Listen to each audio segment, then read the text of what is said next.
Good morning, everyone. On behalf of the Casita Coalition, welcome to our special Climate Week edition of our Hot Topics webinar series.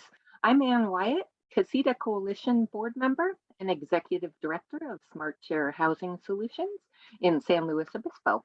Casita Coalition is a statewide nonprofit working to remove barriers to smaller, more affordable, and more sustainable homes. As noted this week by Governor Newsom during his signing message for Assembly Bill 2097, housing solutions are also climate solutions. Today's presenters will share strategies to maximize the energy efficiency, resilience, carbon capture, and resource savings of ADUs and other small housing forms. Before we get started, some quick thank yous to our sponsors who make this possible. Our promotional partners and sponsors, especially our major sponsors, Meta and Wells Fargo. Additional sponsors include the Building Industry Association of the Bay Area, the law firms of Allen, Matkins, and Reuben, Junius, and Rose. And our most recent sponsors and premier members, RenoFi, Sonderpods, Golden Age Financial, Holland and Knight, the Stowers team of CrossCountry Mortgage, and Abodu. We're also grateful for our mission-aligned webinar promotional partners working alongside us to create more equitable housing. Today's presentations will be followed by a Q&A, so please use the Q&A feature for your questions. Keep in mind that general questions rather than project-specific questions will be more helpful for a group discussion such as this. With that, it's my pleasure to introduce our first presenter, Jake Fry, co-founder of Small Housing, British Columbia. Jake is a longtime small housing advocate, focused on finding new ways to broaden the range of housing types to create more affordable, sustainable options. Jake, glad to have you. You've got your slides ready for us? I sure do. Thanks very much. And thank you for inviting me. It's a pleasure to talk to everybody. And just before we kick off, you might notice I'm wearing an orange t-shirt. Today, I'm calling from Canada. Today is our national recognition of truth and reconciliation with our First Nation brothers and sisters. And so today is a holiday in Canada where we, and our staff is off at actually an event right now, which is why the office is so quiet. But just wanted to start the meeting by saying that I'm speaking from unceded territory of the Squamish and Musqueam people, and we appreciate them letting us live here. So with that, I'll start my presentation. Thanks, Jake. So I'm just gonna bear with me. I'm never perfect at this, but just to start off a little bit of an introduction. So I come from two backgrounds to this discussion. One is that I'm a practitioner. We own a company called Smallworks, and Smallworks is probably the most prevalent laneway house builder in Vancouver. Vancouver started an ADU program, which we call laneway homes up in Canada.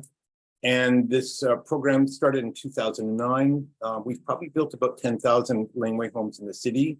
Our firm builds up to 30 to 36 homes per annum. So we're sitting just under 400 homes that we've actually built for people. And really, this is something like many of us on the phone right now, on the webinar, it's something of a great passion for me. I've been connected with the ADU movement for a long time. I take a lot of pride in the projects that we've done, which have tended to be, and this, you're welcome to take a look at this website at one point, but tend to be quite custom homes. We do prefabrication, which is, and we have a joint venture with a panel facility. But what we've found is that our place in the market has been really to expand multi-generational living. We find about 3/4 or more of our clients tend to be extended family who are looking for equity, and our prices of land are quite expensive in the city. I think they're akin or maybe even surpass the Bay Area when you look at our mean wages and family incomes in comparison to land. So it's quite typical, even in this recessionary time we're having right now, that typical family lot exceeds about $2.5 million on average. Our mean income's at $60,000. So you can see the acute need we have for this type of housing. And like most of California. We also have labor issues around housing. And with that in mind, we started a not-for-profit called Small Housing BC, which works on a provincial-wide basis. And what we do with that is undertake a number of research projects. We've done a couple of things recently that we're quite proud of. We helped rewrite the Langley House ADU bylaws for 3 cities. We came up with a slightly different approach to ADUs where we're proposing 5 to 6 residential units per single family lot, with the idea that any additional value would be driven into one of those or 2 of those units being subsidized on a permanent basis. So we have both above market and non-market happening at the same time. But in regards to today's presentation, what I'd like to do is talk about an initiative we undertook in 2 years ago, working with the city of Vancouver, to really look at what we can do to more fulsomely look at the carbon impact of this type of housing. Much like California, we work on a basis where any of the codes that we're building to, any of the energy modeling we're built to, are really looked upon with a lens of a fuller home. It's something that might have more than 6 residents in it, or certainly 4 residences, something that's in excess of 2,500 square feet.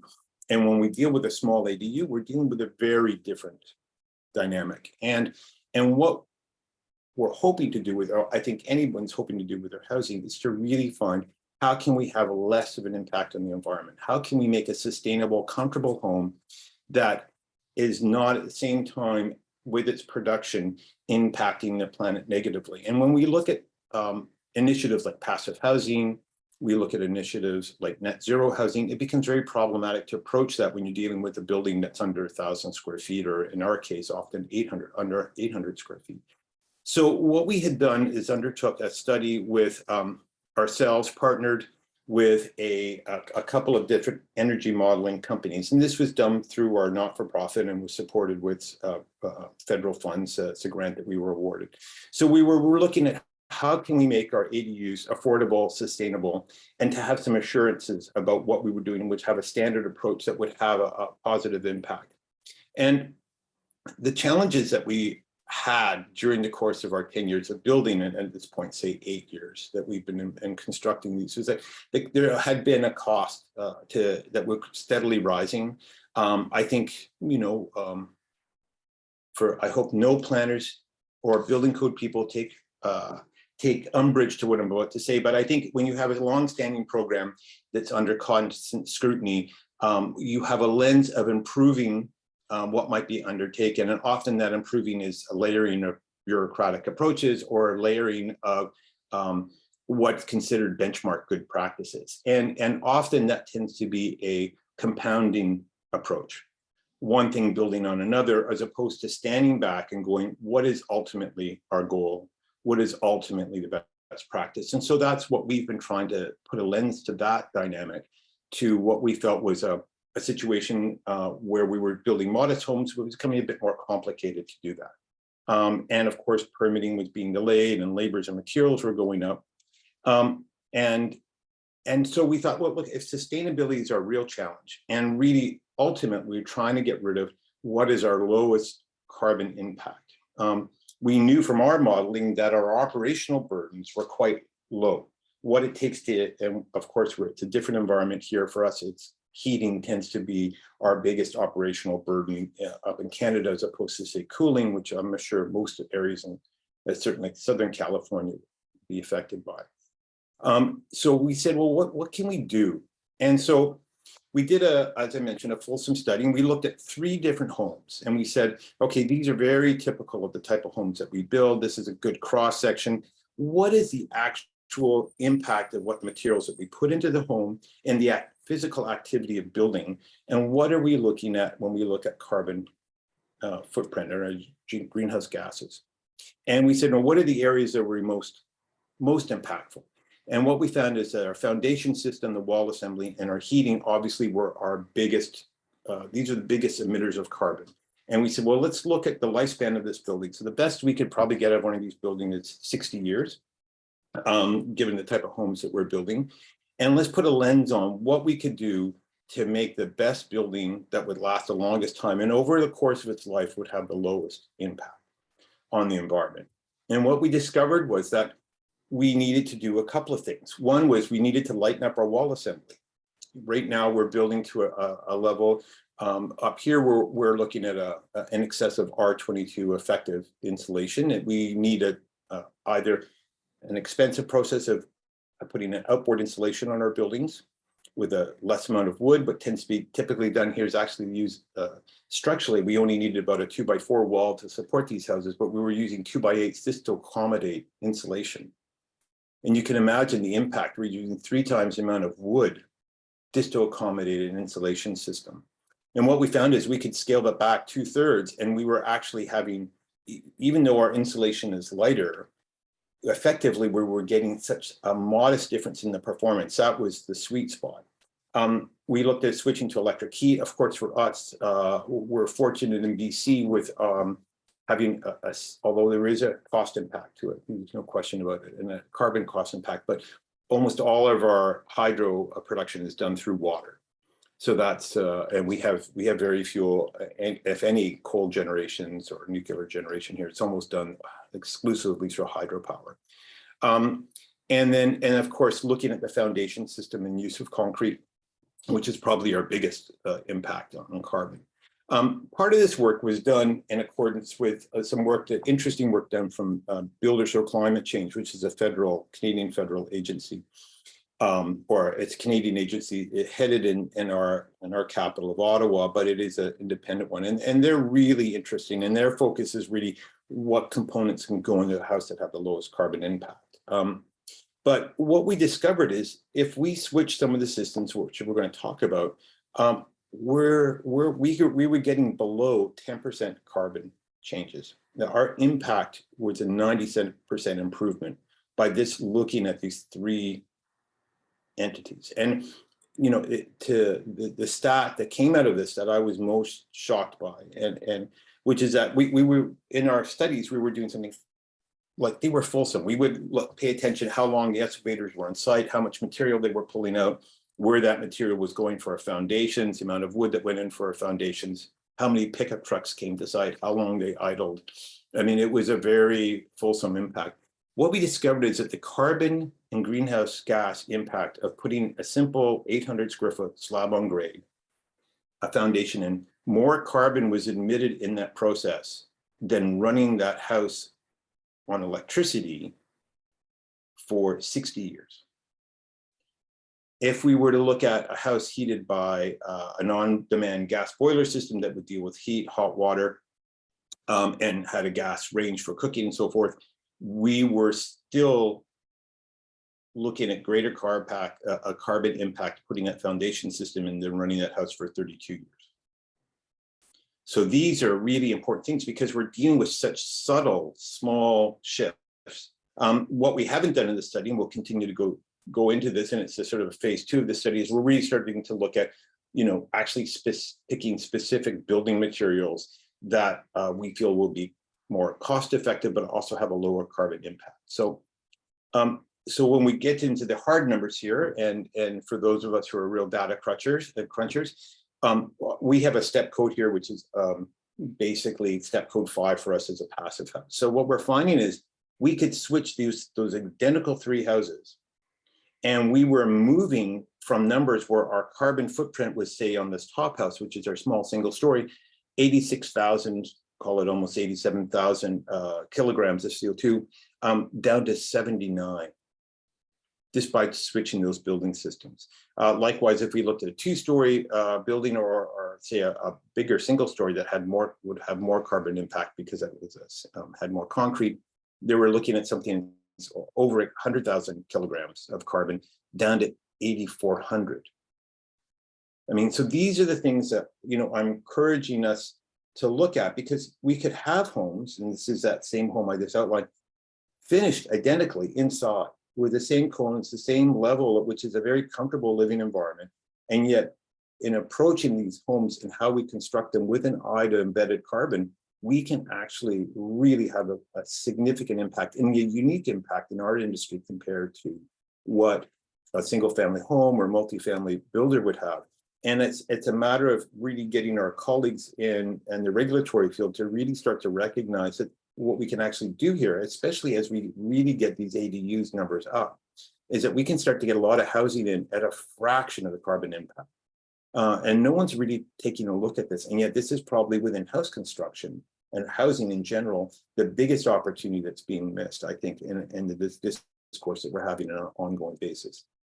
And so the nice part of this too is that when we looked at our systems that we were proposing using, we were dropping, you know, in a case of one of these more modest single-story laneway homes, something that might have been coming in at $300,000 as an all-in package for construction, and taking a lot from an open green, you know, backyard with a garage on it into a nice living home, taking that overall project cost from $300,000 down to something that's around $237,000. So about saving about $60,000 while making it a fraction of having a fraction of the carbon. So we were looking, in some ways, some of these proposals that we were talking about, we were able to reduce by 90% our carbon footprint of our home. And saving, as I said, to something around, at the time, that this was a few years ago, and as we know, prices have gone up with inflation, but at the time, $60,000. And then what we had then talked about, and I'll briefly talk about what approach we were saying in light of that we would do is, we were saying, well, if we looked at a really standard small home that had a pre-approved plans, and at the time we were suggesting a pilot program of 20 or 50 homes, we should really run and see what the impact is. And what would happen for the cities, obviously, they had an agenda around green building up here that's quite intensive and quite robust, and that we could start to really look at these as the flagship model to really start to look at housing and how we can produce a significant amount of housing. Now, currently, Vancouver, which is not a big city by American standards, has around 70,000 single-family homes on it, but that comprises roughly about 78% of our land mass in the city. It's a very suburban, once you get out of a small downtown core, it's quite a suburban layout. And the opportunity that we have here is that we, like everywhere, have these housing pressures, and we're saying, look, we could actually use the ADU as a flagship for low carbon building.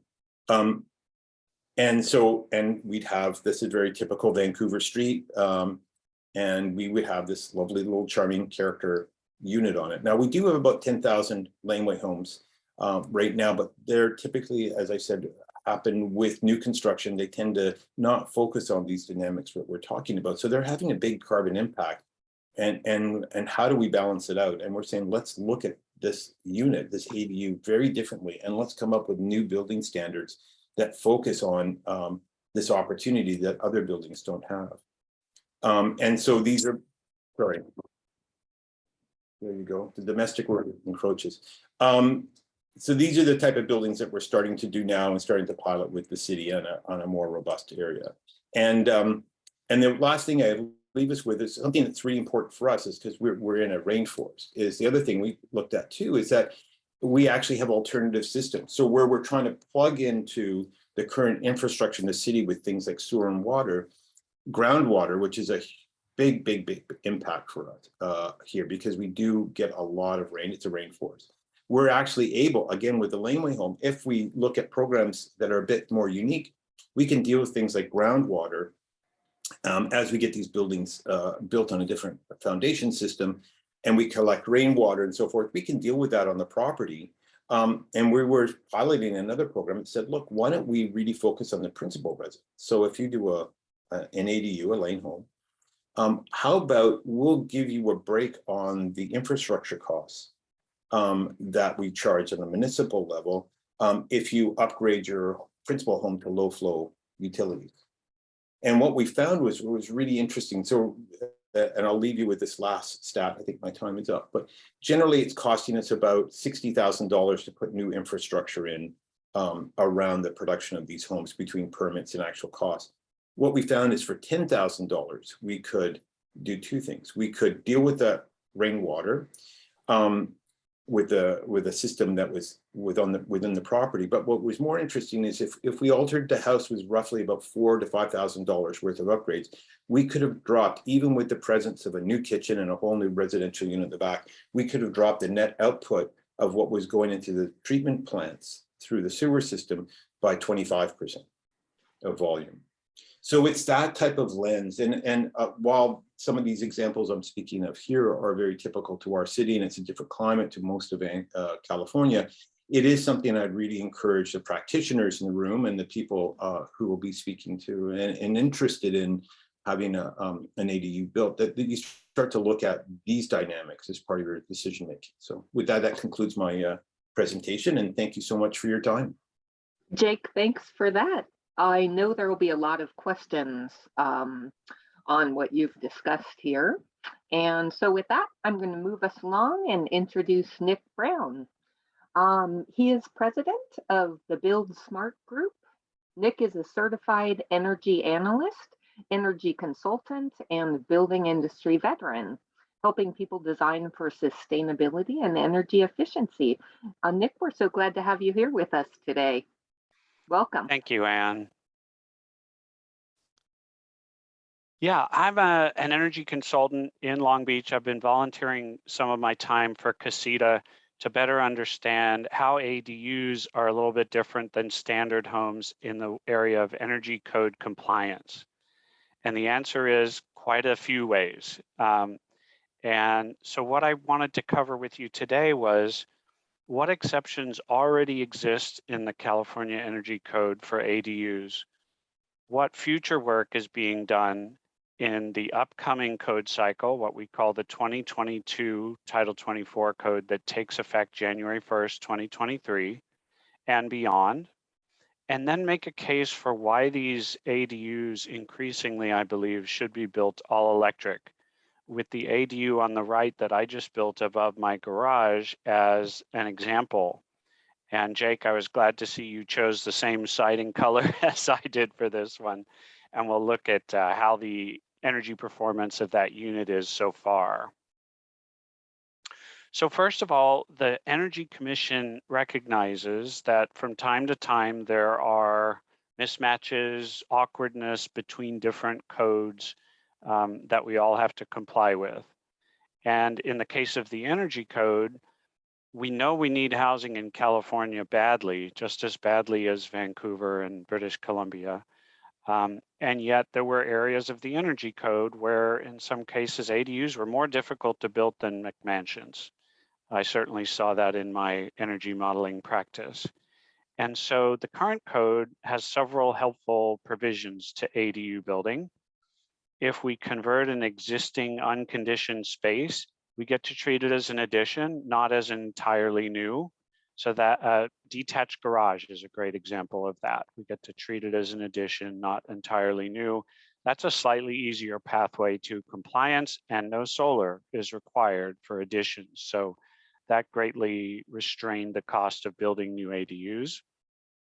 Also, existing walls, say with a garage conversion, we were able to just fill them with cavity insulation rather than meeting the continuous insulation, rigid foam requirements that apply to new housing. Also a slightly easier path for roof insulation.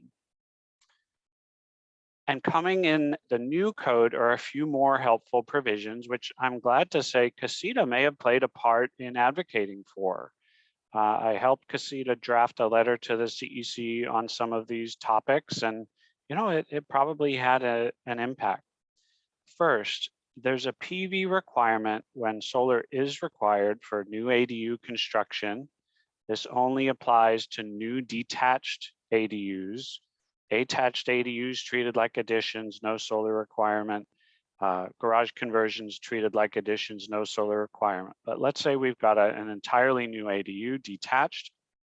If the solar system indicated for that ADU is less than 1.8 kilowatts, which is about 6 panels these days, you don't have to put solar on at all.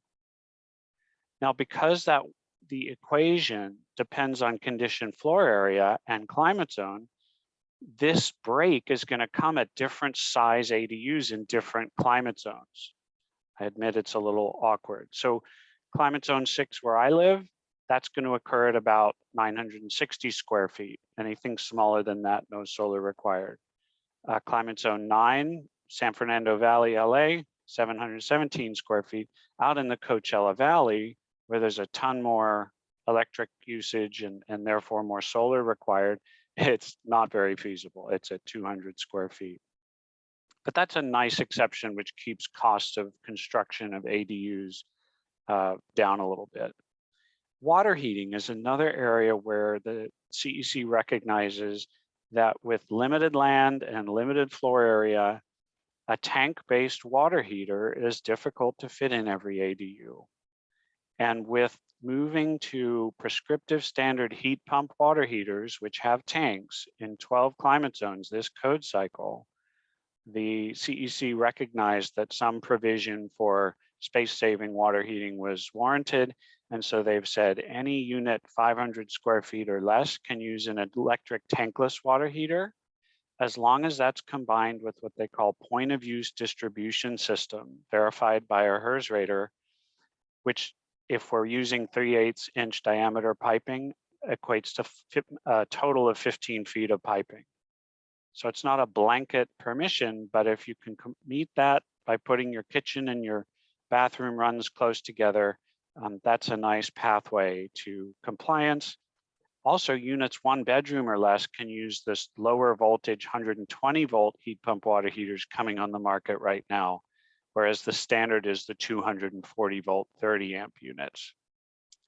Whole house fans, which are ventilation cooling systems, aren't required in units less than 500 square feet as well. So quite a few presents for the industry in there. Future work that I'm part of is working on creating a small home prototype, because the current code evaluates cost effectiveness and practicality of new code provisions using a 2,100 square foot 3-bedroom single family home and 2,700 square foot 4-bedroom 2-story home. I think we can all recognize that a small ADU is a completely different ballgame. So the proposal for the 2025 code is to create an additional prototype, roughly 500 square feet, 1 bedroom. By the way, we welcome your input on what the right size prototype might be, to screen cost effectiveness of future provisions against. CASITA has also written to the CEC about the battery ready provisions in the upcoming 2022 code cycle to advocate for some relaxation for ADUs there as well. Finally, my plug for all electric ADUs, and then I'll hand it back to you, Ann. This is a picture of the inside of the 1 bedroom we just built above my garage. You see the ductless mini split up there. It's an induction cooktop range, entirely electric. And we found they're less expensive to build than with electricity and gas, less expensive to operate when combined with a modest sized solar system, lower greenhouse gas emissions. Jake, I found similar results to you, 90% reduction possible by smart application of all electric designs. And one less utility to deal with, improved health indoors because we're not putting combustion byproducts, including most notably NOx, into our indoor environments, easier energy code compliance, Title 24 in our case in California, better backup resiliency, improved lifestyle, and quite a few incentives available. I'll reference this study, which showed 41% lower greenhouse gas emissions for new homes, all electric, as compared to mixed fuel in most of the key climate zones in the state. And as our grid greens towards 2045, all electric, emission-free electricity, that all electric house, the brown bar there is just shrinking further and further, while the blue bar, the mixed fuel house, if we were to build it today, is limited in how much those emissions can come down. I'll send the slides to you, Ann, for attendees with links to some of these incentive programs that are designed to make these all electric systems even less expensive to build. And here's the carbon scoreboard. When we model, if I'd built this ADU, typically mixed fuel, it would have used 1,110 kilograms of CO2 per year, emitted rather. Just switching it to all electric brings that down quite a bit. All electric plus a reasonable 4 kilowatt solar system, and it's almost entirely gone, 133 kilograms. And it was done with very practical, non-science fair technologies: ductless mini split, heat pump water heater in the garage, induction range, stacked washer and heat pump dryer. Expected utility bills tiny. And in our case, we built it with SIPS panels for the floor, walls, and roof, which allowed for 7-month construction time period. The neighbors were very appreciative that all the framing was done in 7 days. Also a heat recovery ventilator. Nick, with that, I'm going to thank you. And All right. I know there will be more questions for you too. We want to save some time and get Bob in here and Ken. Perfect. So thanks for that. More soon. Thank you. With that, I'd like to introduce Bob Raymer. He's Technical Director of the California Building Industry Association. And in this role, he represents California's home builders at the local, state, and national level on such code-related issues as energy efficiency, water efficiency, green building design, fire safety, and indoor air quality. And we've already had some discussions on these items pre-webinar. So Bob, take it away. Thanks. All right. Hey, thanks, Ann. And Nick, you're absolutely correct. Casita did play a huge role in getting that limitation on photovoltaics to ADUs. So good work, guys. Anyway, thanks for the plug in there, Bob. I should have made it, but all right, yeah. I mean, it worked out great. Anyway, thank you for inviting me to today's panel. I'm going to be covering the state fire marshals WUI fire safety standards as they apply to ADUs. And when I say WUI, I'm referring to the fire marshals wildland urban interface standards. And since I'll be flying through this presentation, please feel free to email me with any questions for items I reference during the presentation. As you can see on the slide here, my email address is rraymer@cbia.org. And in addition, Celeste has all the web links to the documents I will reference as well. So let's get going on the what and the where. The best way to get a grasp on these WUI standards is that they are intended to increase the fire resistance of the exterior shell of the dwelling.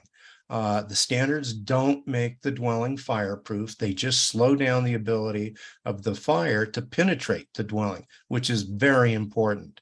And considering the benefit these standards have shown in recent years, they may be some of the most cost-effective regulations in the California building codes.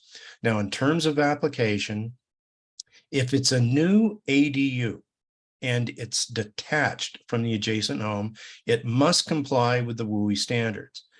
If the ADU is attached to a WUI compliant home, it must comply as well. And if the ADU is attached to a home that was not required to comply with the WUI standards, then it is exempt from the state WUI standards, but you should always check with the local building department to see if there's any local mandates regarding ADUs and the local WUI standards or anything else for that matter. Now, just about everything that makes up the exterior shell of the dwelling is covered by the WUI standards, including, and I'll go through each one of these, vents. If we're talking about vent openings on the side of the structure, you need to use the higher grade of vents that were designed to prevent ember intrusion. These types of vents shut down when exposed to extreme heat.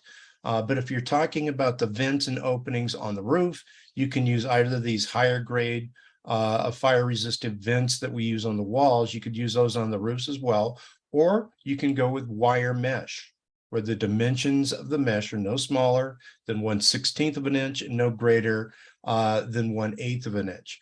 And you may be asking, why the big deal over vents? The short answer is climate change and the massive buildup of fuel in undeveloped areas over the past 50 years.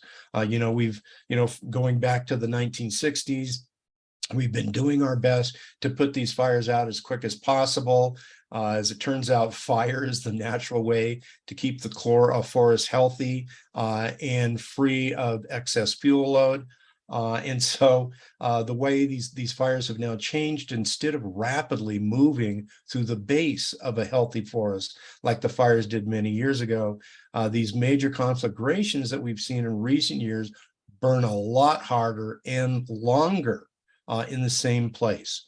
That in turn throws all of this, fuel load up into the air and in the form of embers that then get caught in the wind that moves ahead of the main firewall, often by a mile, mile and a half is not uncommon.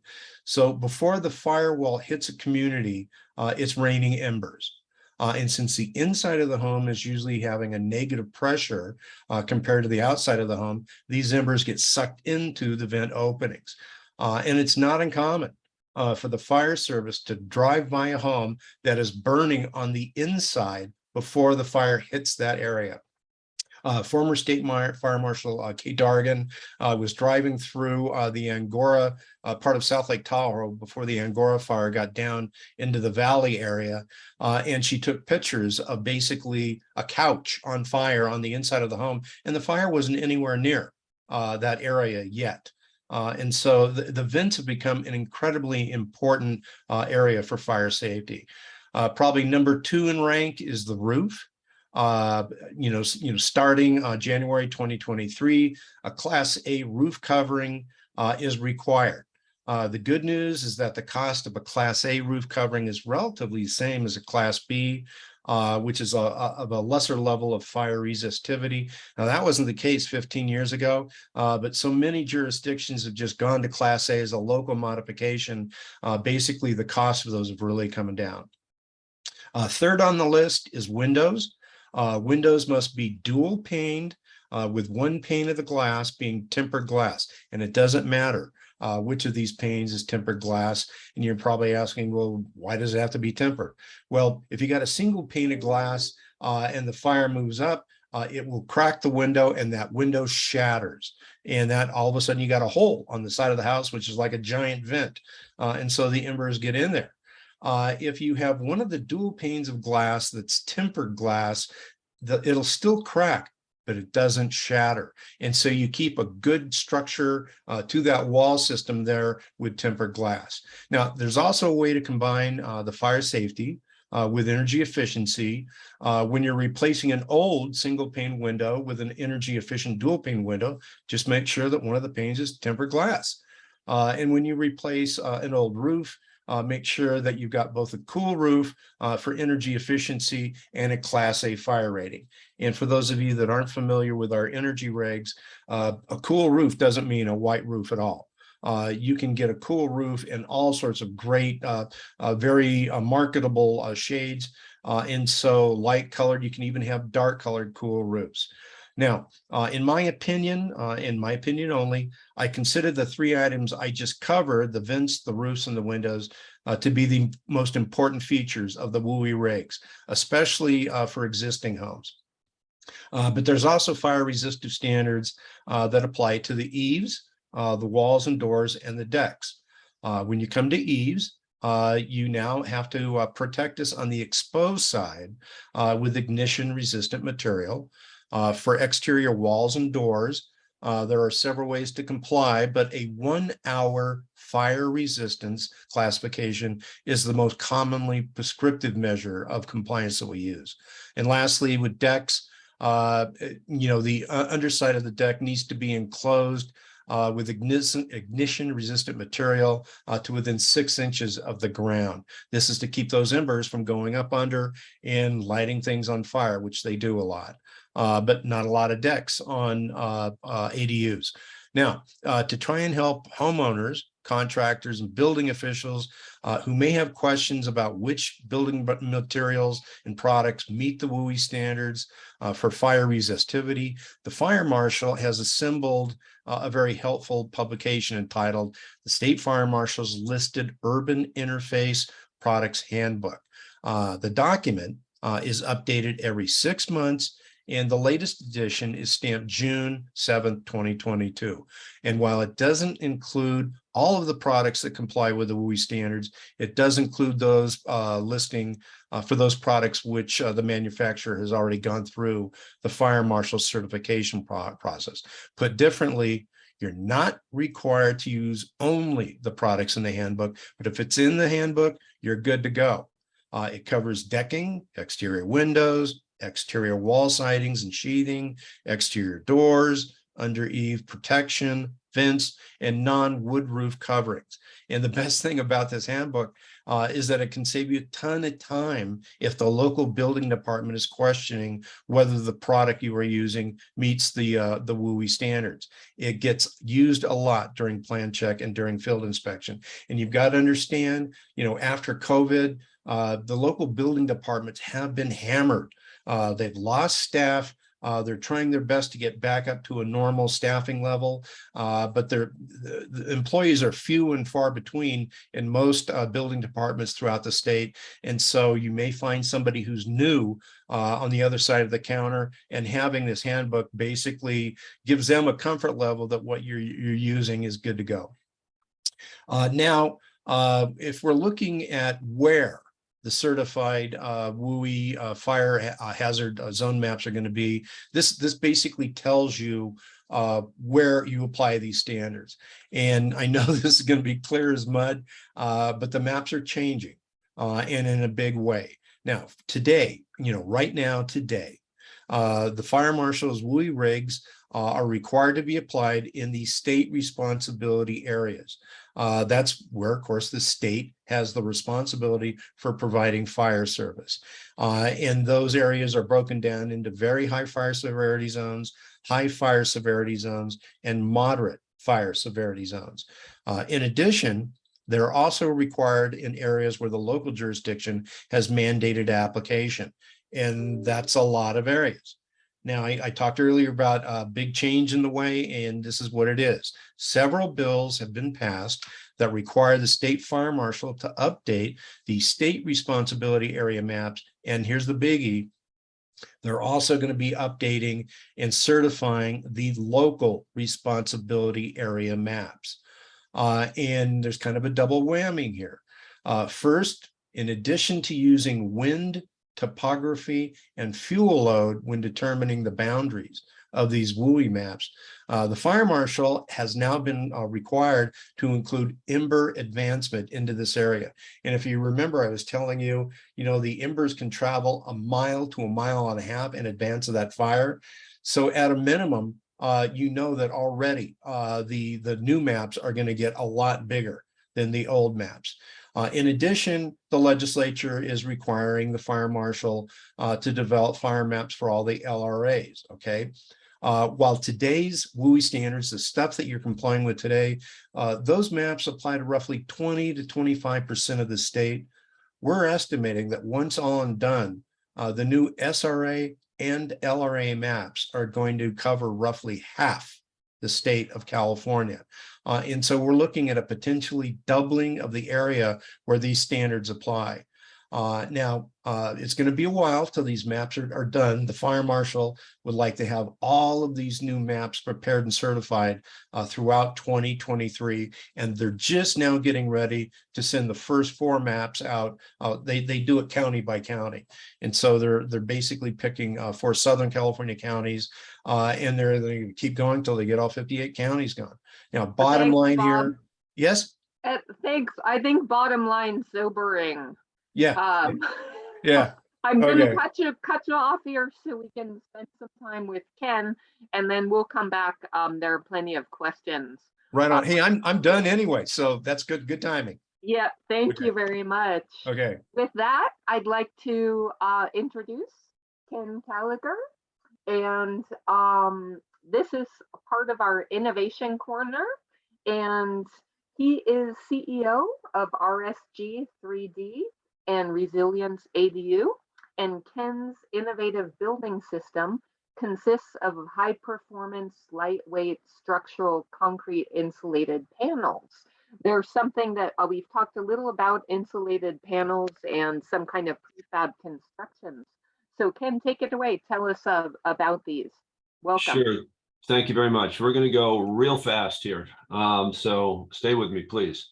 So RSG 3D is a manufacturing company of a proprietary structural concrete insulated panel that's made bespoke for all parts of the building. So it's your building envelope, which is your critical barrier, for Bob's conversation in terms of wildfire and other multi-disaster resilient type issues, including seismic and hurricane and flood, and also Nick's conversation about energy efficiency. So we are the building envelope. So exterior walls, roof, you can do intermediate floors, interior bearing walls, and multifam is the party walls between the units, etc. So I'm just going to show you the technology real quick. It consists of expanded polystyrene in the center for continuous insulation throughout the building. Because of that, in a normal house in California, we're generally exceeding Title 24 by 25 to 30%. In an average house, our HERS ratings are in the low 40s generally. It also includes a steel welded wire fabric on each side and a proprietary truss system. So a truss is the strongest, lightest way to build. It holds up bridges and the roof at Costco. It's the strongest way to build. We have a continuous truss in every square inch of the building. So we get extreme strength loads because of that. It's in your walls, your floors, your roof. These are essentially bomb-proof homes. In fact, we have NATO ballistic ratings. In terms of, California-centric conversation, it might be the killer app for building envelopes in California. The way I see it, you have three issues in California. Seismic. We've been tested up to an 11.0 Richter, if you can imagine, at University of California, Irvine, with no cracking. Wildfire, we all know the issues there. This is a completely non-combustible system. Generally, you have 1.5 inches of concrete on the outside and on the inside wall, which helps you on a thermal mass level, and Nick can explain all that to you. But in addition, you also have non-combustible steel and non-combustible auto-extinguishable EPS. So when a fire hits these houses, absolutely nothing happens. We have twice been the only house in a community to survive wildfire. Most dramatically in 2015, the Valley Fire up in Cobb took out 1,900 structures, and it didn't take out one, which was Sean Jennings' home, which has been featured in Time Magazine and the Wall Street Journal, a bunch of other stuff. So essentially we go by the idea that resilience is your first line of value in a building. Without resilience, your energy efficiency doesn't matter much if the house is burning down or falling down or flooding out. But we combine certain elements here. Resilience, energy efficiency, I've already mentioned. The buildings are also extremely healthy, and they're affordable and attainable because you have virtually no maintenance on the buildings for many, many years, and very, very low energy costs. This is commercial reinforced concrete. This is not residential building code. So you're looking at a 400, 500-year building. Our most famous building to date won 22 architectural awards. It's a LEED silver building, happens to be the Palm Desert Chamber of Commerce, a municipal building, 100% RSG structure. You can see in this case, we curved the panels. Hard to do with a lot of traditional building materials. Our tallest building to date, 80 feet tall, 6-story on the beach in Cabo. You can see in the lower right there, again, 100% RSG 3D to building. So walls, intermediate floors, you see those gentlemen standing on panel while they're pulling panel up. So it's the entire building envelope. No steel, nothing else in that building except RSG panel and the concrete on the panel. This I just throw in because it looks nice. This is the Four Seasons residences. And you can see in the lower right, again, it's a completely panel building. That building was struck by hurricane a year ago on September 9th and flooded to 2 feet. 5 days later, they were back in business. Okay, so that's the manufacturing company and the product. What does that do for ADUs? Well, it becomes an ADU. In an ADU of 400 square feet or 600 or 800, you get the same building material that is in a $25 million house in Carmel Valley, $10 million wildfire rebuild in Napa, or the Four Seasons residences. It's an extremely fast system to put up. Now we have 18 different models of buildings ranging from 320 square feet to 1,200. but doesn't matter to us. We're happy to sell you the panel to do on yours. I'm just going to run this in the background while we talk about ADUs. This is in our plant, and this is the 320 square foot ADU being framed with a roof in under 2 hours. And if you visit us or any builder comes down there, we make everybody do this just because we make everybody do it. It's fun to watch and they love it. So it's a panelized system. It goes up precisely. We manufacture precisely. And so every panel has its place in the building. It really becomes a giant IKEA kit, right? So these guys are standing up panel, cutting in the windows and doors, attaching the panels, obviously, panel to panel, attaching the corners, etc. And then putting the roof on. You can see in the foreground at the bottom there a little bit of the MEPs. They are in the wall. So that is a 2-hour frame job right there. And that's 320 square feet. All of the elements that you see here, all the assembly methodologies, etc., that you're seeing there are being done in a 4,000 square foot home or a 40,000 square foot assisted living facility. No difference whatsoever. So at the end of the day, our contribution to the ADU business is to make it more resilient and more energy efficient. 77% of the US is under some type of disaster risk, whether it's hurricane, flood, wildfire, or seismic. This is just another example of our ADUs. This is the same size as boxable 20 by 20. And we're doing 40 of these down in Dallas for a VA group. Next model is, and this is just another example, 880 square feet. You can put any type of roof configuration on here. You can put any type of wall configuration on here that you want. You can curve walls. You can offset them. They can be off plumb. You can do a lot of fun things. We have a lot of curved roofs, etc. And the final thing that we've done with this division, Resilience ADU, is we started a homeless shelter program. So our view was, at the end of the day, those are 8 by 10 foot units with an 8-foot ceiling at our plant in Mexicali, ready to go on the back of a truck to go to Riverside County and the city of Riverside for homeless population. And thank you very much. Website for Resilience ADU. Website, best to go to RSG3D, the manufacturing company. ResilienceADU.com will also work, but you'll learn more at RSG3D. Thank you very much. We're going to save a little bit of time for questions here. I see a few questions in the Q&A, and we've got some. So I want to start with one for Jake, since he went first here and has quite a bit of experience with building now over 13 years in Vancouver. Jake, you talked about the embedded energy equation, and this was one of my primary questions as I thought about this webinar. This distinction between the embedded energy in buildings and the operational energy over terms. And you had some striking statistics comparing embedded energy in the concrete and systems to 32 to 60 years of operational energy use, or CO2 emissions, as I heard you. So I didn't understand, and I think it may help us all to understand the calculations of how you went from the higher use to the lower, the 10% use. I heard walls and minimizing concrete, but I wasn't quite clear from the quick presentation on how those 90% savings were achieved. Can you give us a little more detail there?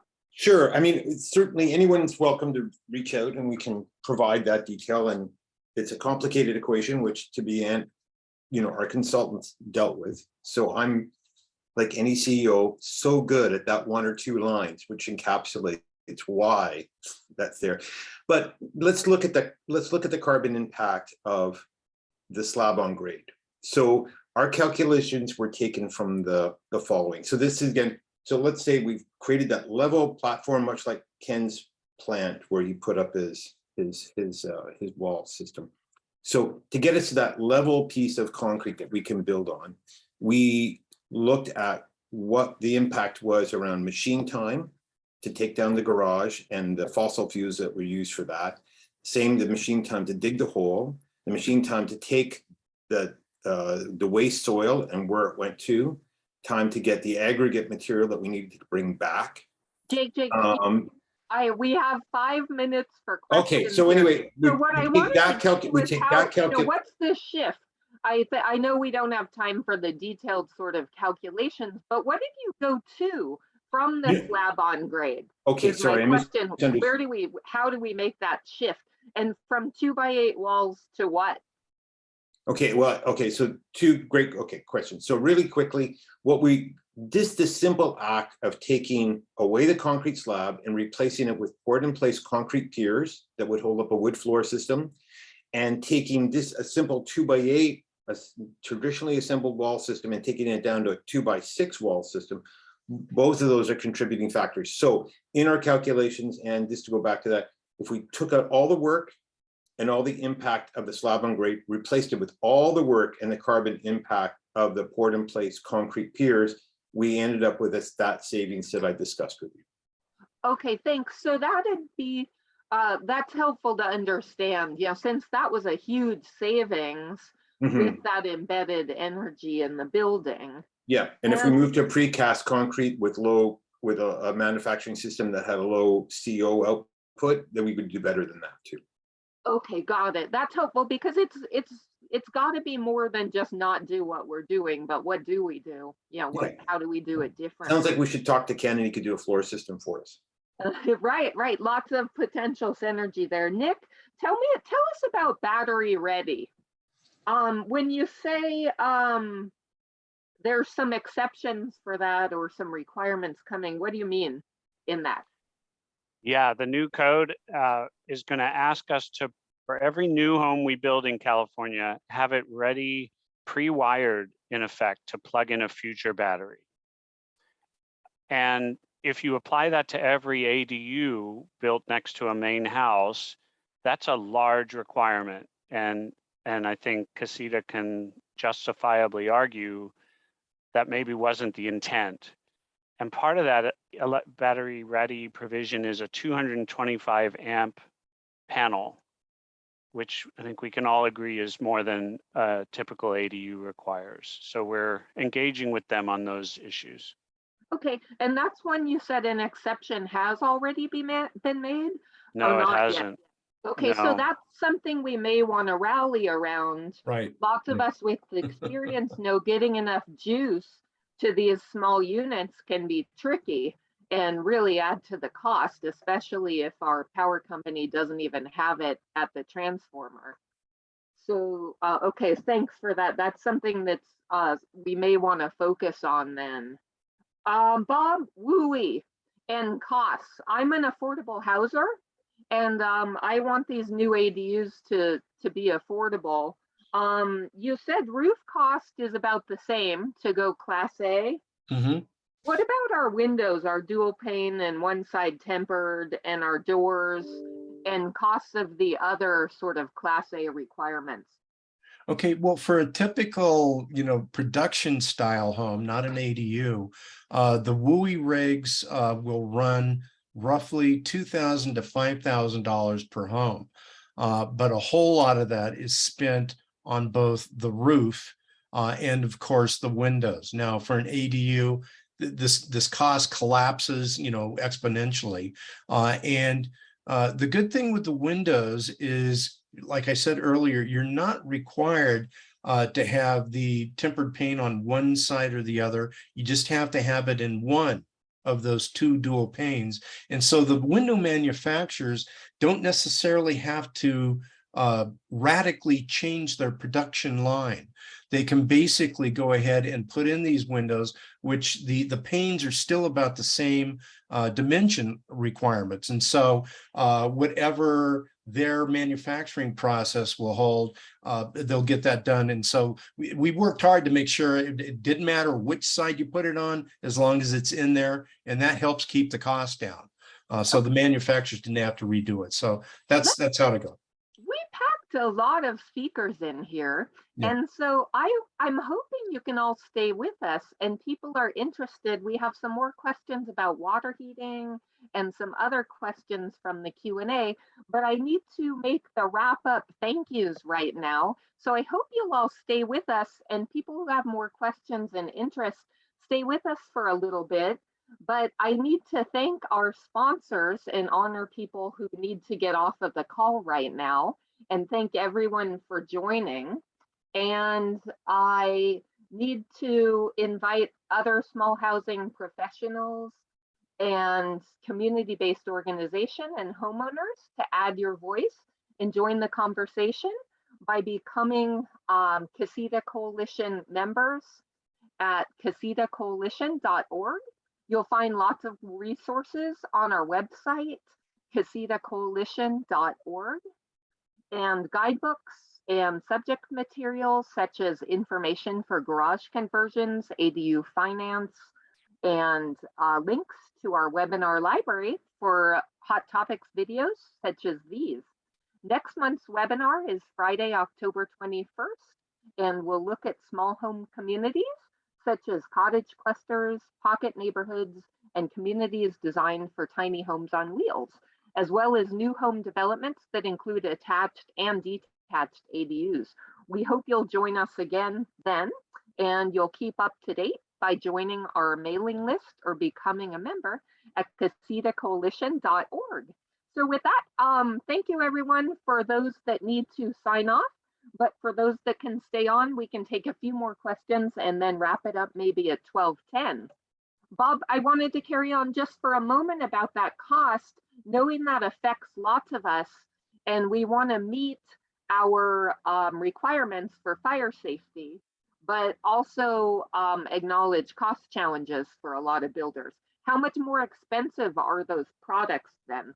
It's $2,000 to $5,000 per home, and a lot of that's windows. Bob may be off here. Maybe he did have to run at the hard deadline. Let's just go to one other question that we faced a lot in development. Nick, maybe this is for you, and maybe Jake has some experience, how to get qualifying water heaters in, when right now heat pumps are big, and fitting those in a small space, and on-demand water heating can also take a lot of juice that can be difficult to get to the ADUs. So that also has some challenges, even though those units aren't large. Do you have some helpful experience there? I wish I had more. Pairing an electric tankless with a solar thermal preheating system on the roof is one way to make things work. But if, as someone commented, electric tankless had been problematic for them to locate in the Q&A, I wasn't aware of that. I thought you could attach them to the exterior of the house, much like a gas tankless. And that was likely to be the solution for smaller ADUs. That's been my experience, that exterior installation has been allowed with the on-demands. But then just as far as the electrical load requirements, been a bit tricky of what that adds. Jake, do you have some experience there to help on that question? Again, with a qualification to the environment different. So we did a lot of research. So what we settled on, because we recently had a bylaw passed, so we can't use gas for heating in any new construction.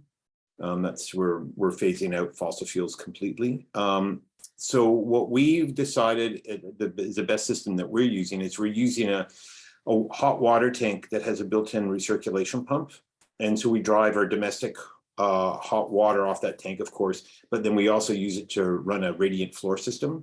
What we found is that up here, again, maybe slightly different, but because of the typical environmental concerns we have, we have two problems. One, there's no heat pumps that are small enough that are certified by Canadian standards that work. And the other one is those manufacturers then saying if we install those heat pumps, they won't warranty them because they're not operating at optimum temperature or at their optimum rate because the houses are too small. So there's a bad fit.